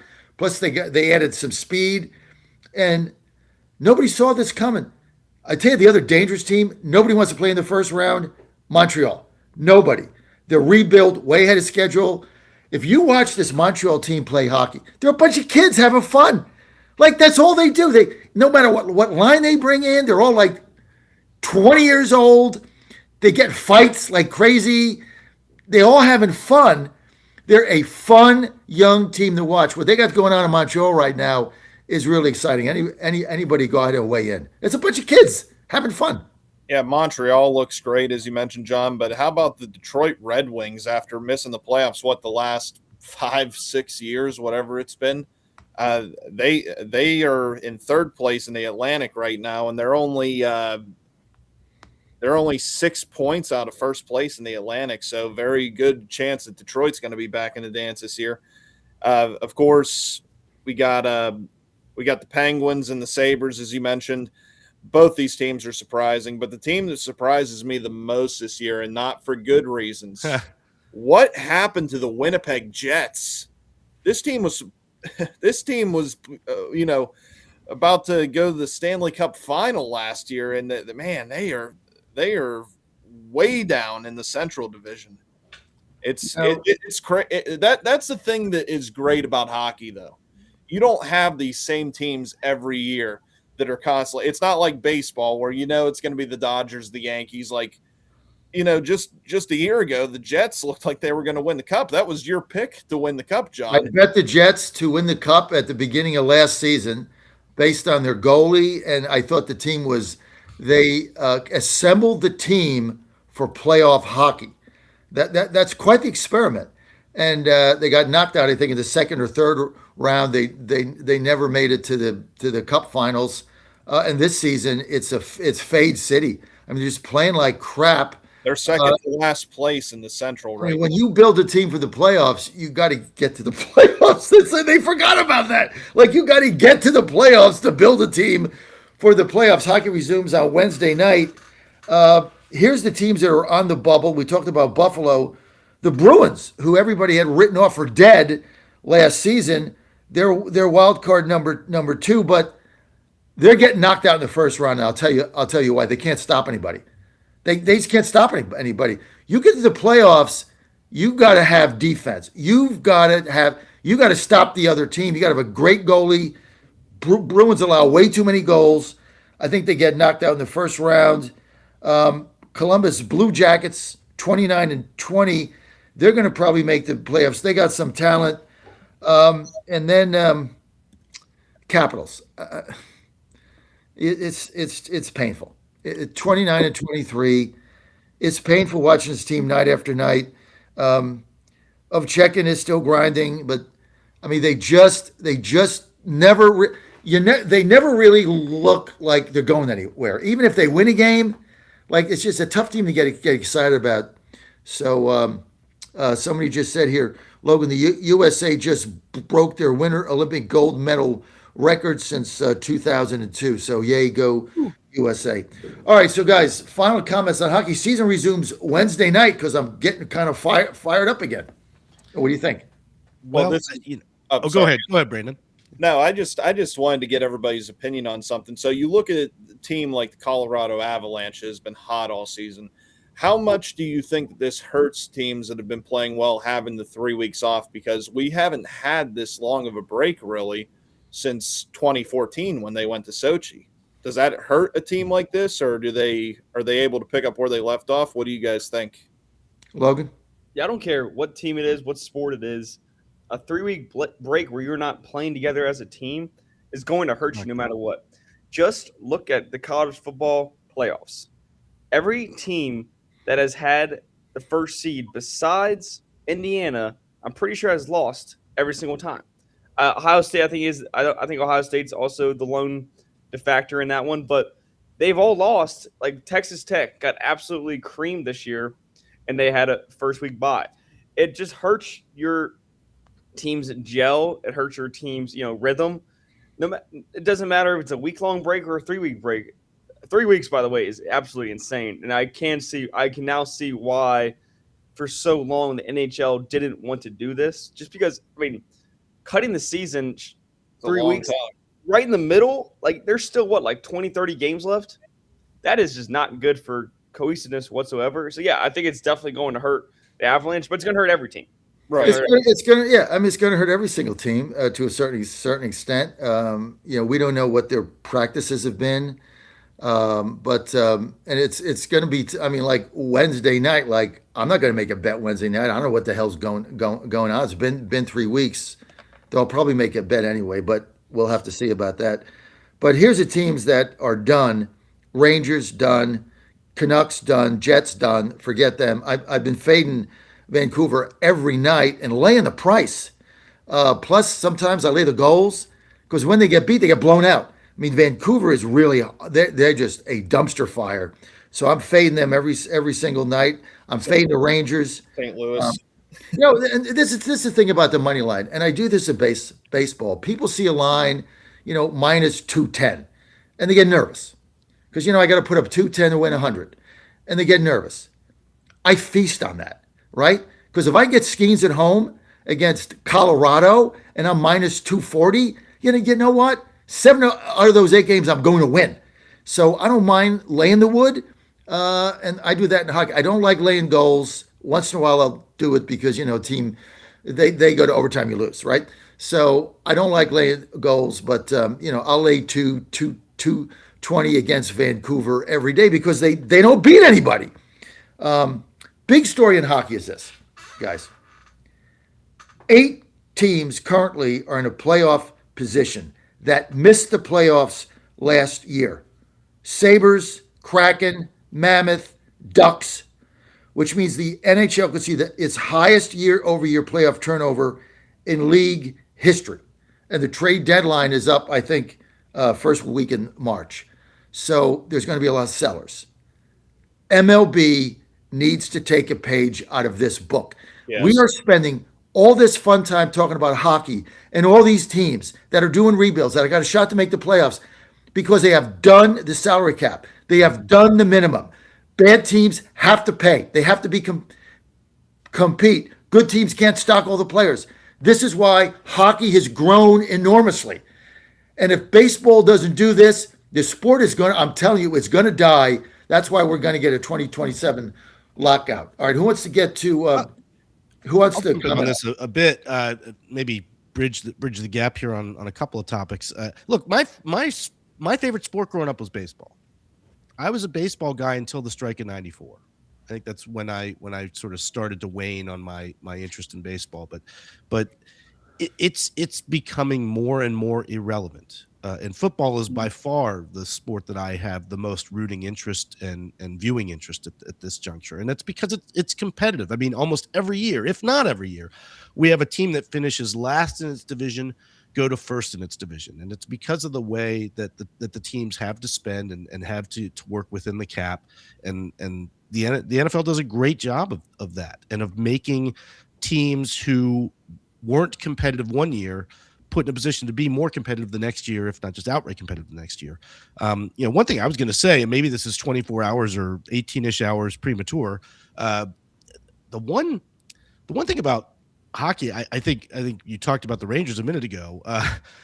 Based on what's happening with the Penguins, based on what's happening with the Rangers, for whom there was high hopes. Let's see what happens tomorrow morning. But I liked Mike Sullivan a lot when he was the Penguins coach, but we may have to rewrite the book on Mike Sullivan if based on what we're seeing with the Rangers, based on what we're seeing with the Penguins, and if USA doesn't do as well as we think they ought to tomorrow. This guy really is good a coach as we thought he was. No, he's not. I mean, look, nobody saw the Rangers. I don't even know what to call the Rangers. Like an implosion, a dissolving. I mean, they're just not playing good hockey. And coach is supposed to get a team to be able to gel and come together. He didn't do that. He didn't do it with the Penguins. So I think you're right on that. He has a chance for redemption tomorrow morning. I mean, nobody will be talking about it if he wins the gold medal for the U.S. True. But if 24 hours from now they're not gold medal winners, and you feel like they didn't play their best hockey, that might be strike 3 for Sullivan. Right now he's got 2 strikes on him. Yeah. Tony Clark is out as the spokesperson, representative, chief negotiator for the Major League Baseball Players Association. I guess it's NFLPA or something. Apparently had a dalliance with a staff member or something. I glanced at the headline. I didn't really get into it. Don't care. Could care less. But he was adamant. Clark was adamant about no salary cap, and so a strike was coming. Now he's out. They got a new guy in there interim. I don't know who the players choose to represent them, but look, guys, we talk about this every week, so we're going to talk about it again here for a minute. A baseball can't survive without a salary cap and a floor, and I think the owners have to have the guts to shut this thing down for a season because that's what's going to take. Because these players making billions of dollars. They're not going to want this salary cap, and it's at the expense of everybody else. It's at the expense of fans because they don't care about the fans. So I think this thing is getting shut down for a year, and then they're going to have to build it back. Statler. Yeah, I agree with you 100%, John. We've talked about this quite a few times. It is the only way the game survives because, like you said, if you have teams like the Dodgers and the Yankees and the Blue Jays just buying up all these players and they can just spend an endless amount of money, well, it's going to piss off the rest of the fans that aren't fans of these teams, and they're going to become, less interested in the sport. We're Pirate fans here. How are we supposed to compete with that? We know our team's never going to be good, as the rules are the way they are right now. And there are plenty of other fan bases that are going to feel that way. So that's the only way that you get the sport to survive is by having, no baseball in 27, have a lockout, get the salary cap and get the floor. So Bob Nutting can't be cheap anymore and actually has to spend money. So maybe we could have a winning team and bring a little bit of pride back to this franchise. I don't see how you can go forward under the system that they have. I just don't. And other than being a Dodger Mets fan, obviously, we talked about some of the teams that had great off seasons. The Mets, I think, had a great off season, and they cleared all the negativity out of that clubhouse. Right, the hedge fund guy, whatever his name is, Cohen, basically an asshole. Made his money, stealing from Main Street, shipping jobs to China. That's what all these guys do. Total bankster. But he realized that clubhouse in the Mets organization was just a poison tank of cancer. So they cleared it out. We'll see what happens. They brought in some really good players like Bo Bichette, great worth ethic, great family. Maybe made a difference. But you just get, see, it's not fair to the fans to have 3 or 4 teams that get all the players. If you're a Pirates fan, if you're a Marlins fan, if you're a Kansas City fan, if you're a Twins fan, you go right down the line. You can't compete with these teams. If you're a Las Vegas, Oakland, Sacramento fan, whatever they're called now, you just can't compete. And so I don't know how they fix this other than lockout and salary cap and a floor. Yeah. Logan? I saw this really good article, or maybe just a theory, like kind of was like a tweet, but I think it was from a Pirates beat writer talking about how maybe the reason why the Pirates went so hard this offseason is because they're expecting next season to be the lockout, and they're only going to get these few couple years with Paul Skeens, so they want to get successful now. There's definitely going to be a lockout. There's no shot.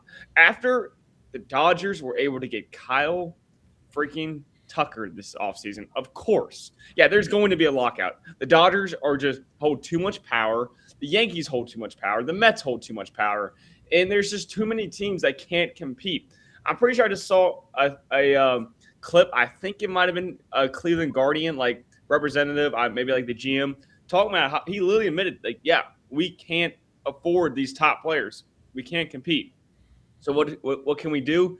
We have to be absolutely 100% locked in and perfect with the scouting, with the development. However, that can only get you so far. Look at the Pirates. They have Connor Griffin. Look, he's having shades, they're saying, of a Mike Trout, of a Bryce Harper, like the best prospect in 10 Somebody called him Willie Mays at shortstop this week. That's insane. In 4 or 5 years, who's to say the Dodgers are just going to be able to nab him easily, or the Yankees, or the Mets? Well, that's the problem with the Pirates. It's not the fact that they have trouble bringing in good players. We bring in great players to the Pirates. Mm-hmm. We just can't keep them because we can't afford them. And that's the same Once problem they with gain the value, Reds. they're gone. Yeah, the Reds have that same problem. The Guardians, the Twins, the Marlins, even like there's just so many teams that can't. Cleveland, yeah. Did you mention? You got a lot of them. Cleveland, Sacramento. I mean, and a lot of people say, "Oh, well, the owner's cheap." No, you can't lose. You can't lose hundreds of millions of dollars. You're in business not to lose hundreds. And if you go back to the Marlins, right? Here's a perfect example. Who's the guy that owned Blockbuster, Dan? Who was that? Huizinga? Was that Wayne Huizinga or something? Yeah. Okay. Yeah. Right. So he buys the Marlins. He's a billionaire, right? So he buys the Marlins. This is back in the 90s. He buys them, and then he signs all these players. He went free agent crazy, signed them all. And they win the World Championship that season. I don't even remember who the players were, and I think who they beat, maybe Cleveland. And I'll never forget. They're in the locker room with the champagne, and he says, "You know what? I used my money to buy a championship for the great fans in South Florida and Miami." The next year, he dumped all the players and sold the team because the Marlins lost $650 million. I mean, you can do it one season. You cannot lose money. So he sold the team. He sold all the players off, got the payroll down. They were in last place in the season after he sold the team. So a billionaire owner is not the answer. See Washington Post, right? People don't lose money in perpetuity. So they've got to change this, guys. No, absolutely. I'd give up 5 years of baseball to get it done. I mean, I don't really care how long it takes, but it's an unsustainable model at this point. Certainly in the modern era, where all of your other sports have something that equates to a leveling playing field. This is just ridiculous at this point that we have. And yes, every now and then you get a Kansas City Royals who break through, but every year you're 80-90% of the teams that are in the position to win are your New Yorks, your Chicagos, your LAs, your Houston. It takes the excitement out of the sport. It takes the excitement out. Yeah, you know who's going to win. You could reduce the league to 6 teams and it would be the same result. Yeah, exactly. And you got teams like that have managed to do this, like the Tampa Bay Rays. They've managed to stay competitive with one of the lowest payrolls in baseball. Big shout out to their manager Cash, and I don't know what they do is they need a pitcher. I think they have a magic pitching tree. They shake the pitching tree and somebody falls out throwing 97. I don't know where the hell they get these guys. I'm convinced they got a magic pitching palm tree in Tampa where the God gave them. But you got to fix this. Now, talking about baseball, and this is going to be interesting. So in the middle of March, NCAA Division II is having their executive meeting, right? Follow me on this. Okay. And they are going to vote in, which I think should be done in Division I. They're going to vote in 5-year eligibility for athletics, no questions asked. No red shirts anymore. No medical red shirts anymore. That's done, right? Because it's all a scam and everybody knows it, right? You feign injury to get another year. Those that are honest don't get it, blah, blah, blah. So you got your 5-year eligibility. Now, I want you to think this through. COVID's gone. So all those players have cycled out, right? And junior college, they're not classifying that anywhere now as being eligible. When the Division II passes this rule, I want you guys to think about this.